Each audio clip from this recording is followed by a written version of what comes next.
101टा ट्रेक्टरनि रेलि दिनैहाय सराइबिल बिजाबाव बरबादानिफ्राय जागायनानै जोंनि सराइबिल बिजाबनि खना खनला जेरावबो थांनाय जागोन दिनै 101टा ट्रेक्टर रेलिनि गेजेरजों फोसावनाय जाबाय जे 2025 मायथाइनिफ्राय 2030 मायथाइसिम प्रमद बर'नि फिन खनसे सरकार जानो थांफिनगासिनो दङ। नोंथांनि बिजाबा गोबाव सम बिफिरनाय खालामनो मा हाबा मावो? एबारनि 2025 मायथाइनि बिसायख'थियावहाय बिपिएफआ जेरावबो गैया। बिपिएफआ गाज्रि रोखोमै जेननो थांगासिनो दङ।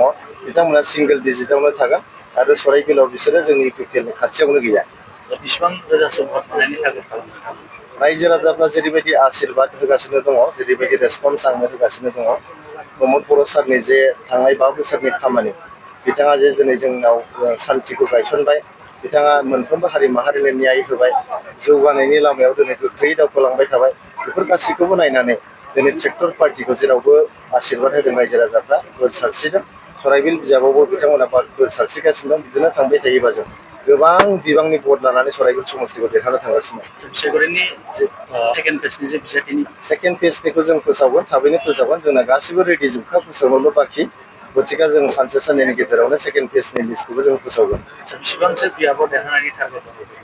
जोङो दिनैनि तारिखआव 22निफ्राय 22, 22टानिफ्राय 26टा समस्ति देरहानो हानाय मोनसे रिपर्ट, मोनसे सार्भे जोंनि गेजेराव दङ।